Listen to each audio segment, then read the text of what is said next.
Hello guys, welcome to M star YouTube চ্যানেলের পক্ষ থেকে সবাইকে ধন্যবাদ। আজকের একটা নতুন ভিডিও নিয়ে চলেছি। ভিডিওটি হলো কিভাবে নিউ দীঘাতে পৌঁছাবো, খুব কম খরচে কিভাবে নিউ দীঘাতে পৌঁছাবো। চলো, প্রথমে আমরা আসছি মগরাহাট স্টেশন। এটা ট্রেনের জন্য ওয়েট করছিলাম, ট্রেন চলে এসছে।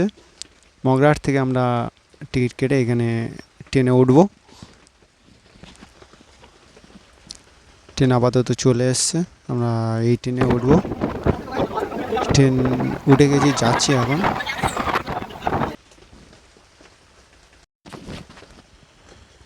এবারে আমরা আপাতত ডায়মন্ডে ঢুকছে, ডায়মন্ড যে স্টেশন, সেই স্টেশনে ট্রেন ঢুকছে।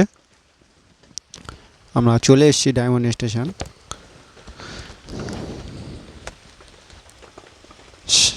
সামনে আমরা দেখতে পাচ্ছি কলকাতা যাওয়ার, কাকদ্বীপ যাওয়ার ব্যানার। এখান থেকে খুব সহজে কলকাতা এবং কাকদ্বীপ যাওয়া যায়। ট্রেন থেকে নামছি আমরা সবাই, ট্রেন থেকে প্ল্যাটফর্ম চলে এসছে। ট্রেন থেকে নেমে খানিকটা হেঁটে এবারে যাব আমরা জেটি ঘাটের দিকে, যেখানে লঞ্চ ছাড়ে। ওখান থেকে আমরা যাব কুকড়াহাটি।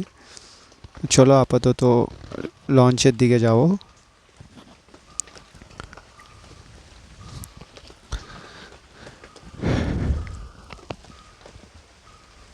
এখানে টোটো আছে, কেউ যদি টোটোতে যায় তাহলে টোটোই চলে যেতে পারবে, 10 টাকা করে নেবে। আমরা হেঁটেই চলে যাব, এখান থেকে একটুখানি রাস্তা, সেই জন্য হেঁটে চলে যাব।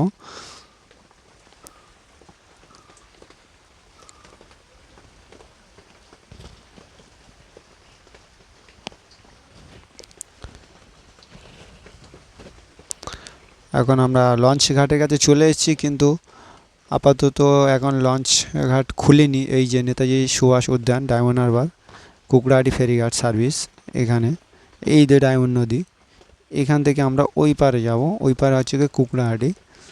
আমরা এপারে আছি, এখন যাব ওই পারে কুকড়াহাটিতে। ওখান থেকে বাস ধরবো। এখন সময় হয়নি বলে আমরা একটু ঘুরছি। এখান থেকে লঞ্চ ছাড়বে, আমরা বাইরের দিকে একটু ঘুরছি। সময় হয়নি, সময় হয়ে গেছে। আমরা জেটি ঘাটের দিকে চলে যাব এবারে।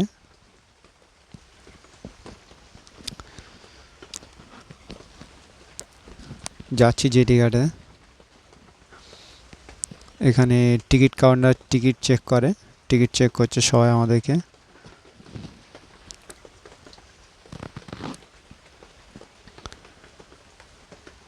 সবাই লাইনে যাচ্ছে।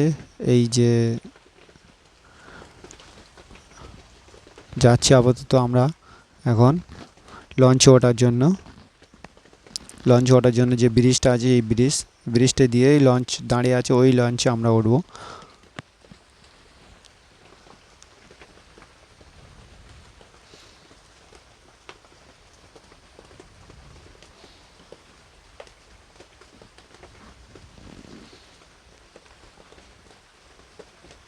ওই যে Kukrahati service, Diamond Harbour Kukrahati ferry service লেখা আছে। এখানে সবাই সিট আছে, সবাই সিটে বসে যাচ্ছে। আপাতত আমরা লঞ্চে উঠে গিয়েছি, এই সব আমাদের বন্ধুরা বসে আছে। লঞ্চ ছেড়ে দিয়েছে। ওই যে যারা আছে ওরা সব মিন ধরছে, মানে চিংড়ির বাচ্চা। সব নদীর ধারে চিংড়ির বাচ্চা ধরছে। লঞ্চটা খুব কাছ দিয়ে যাচ্ছে, ধার দিয়ে যাচ্ছে এবং আস্তে আস্তে যাচ্ছে।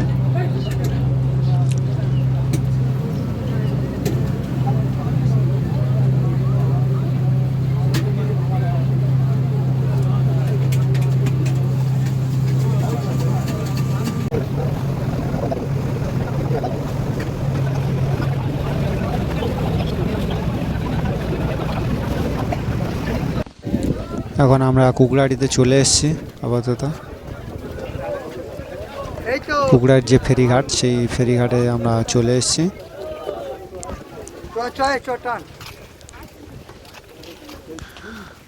এই যে কুকড়াহাটের যে ফেরিঘাট, এখানে চলে এসেছি।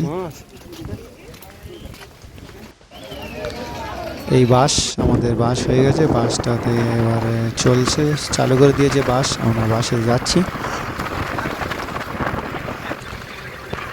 আমরা আপাতত চলে এসেছি নন্দকুমার। এটা হচ্ছে কি পূর্ব মেদিনীপুরের নন্দকুমার, প্রায় হাফ রাস্তা চলে এসেছি। দীঘাতে যাওয়ার। এইটা ভিউ খুবই অসাধারণ ভিউ, কত সুন্দর। এটা গোল রাউন্ড করা আছে। এটা এই জায়গাটার নাম হচ্ছে নন্দকুমার।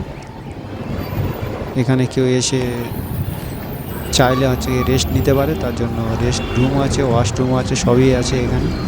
আমরা দাঁড়াবো না, আমরা বাস যেহেতু পাবলিক বাসে উঠেছি সেই জন্য চলে যাবো। কেউ যদি পার্সোনাল আসে তাহলে পার্সোনাল গাড়ি নিয়ে এখানে দাঁড়িয়ে রেস্ট নিতে পারে, খাওয়া দাওয়া করতে পারে, তার জন্য রুম আছে। সরকারি রুম, কোনো টাকা পয়সা খরচা হবে না। খুবই সুন্দর এটা।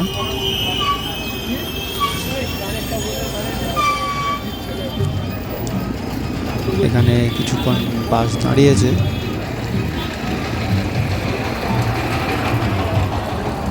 চলে যাবে আবার থেকে। এটা একটা নন্দকুমারের ব্রিজ, নদীর একটা ব্রিজ।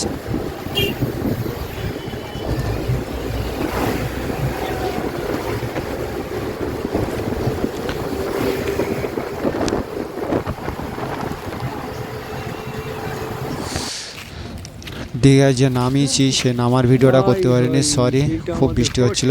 এটাই আমাদের হোটেল, এই হোটেলটা বুক করা হয়েছে প্রান্তিক, এই হোটেলের নাম। এখানে খুবই কাছাকাছি সমুদ্র থেকে, অনেকটা কাছাকাছি, এবং কম খরচে আমরা চলে এসেছি এবং কম খরচে রুমও পেয়ে গেছি। ফাইনালি আমরা চলে এসেছি দীঘা সেই সমুদ্র ব্রিজে। চলো দীঘা পুরো ঢেউটা দেখাচ্ছি। কত মানুষের ভিড়, প্রচুর মানুষের ভিড় আছে আজকে, অনেক ভিড় আছে।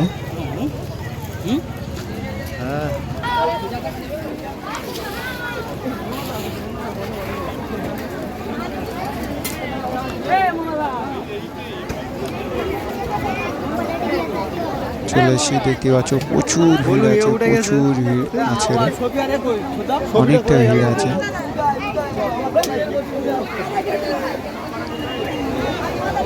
এবং সমুদ্রের ঢেউ প্রচুর রয়েছে,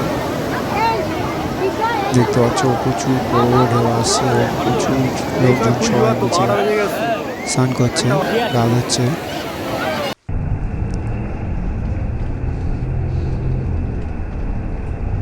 এবং সব পাথরের উপরে বসেও আছে। সব শেষে আপাতত সন্ধ্যাবেলা বিরিয়ানি খেতে বসছি সবাই মিলে। সবাই মিলে বলতে আমরা 6 জন আছি, আরও অনেকে যে সব খাচ্ছে। আমরা 6 জন বিরিয়ানি খাচ্ছি এখানে রাত্রে। চলো ভিডিওটি আপাতত এখানে শেষ করলাম, পরবর্তী ভিডিও দেখা হচ্ছে। চলো, গুড বাই।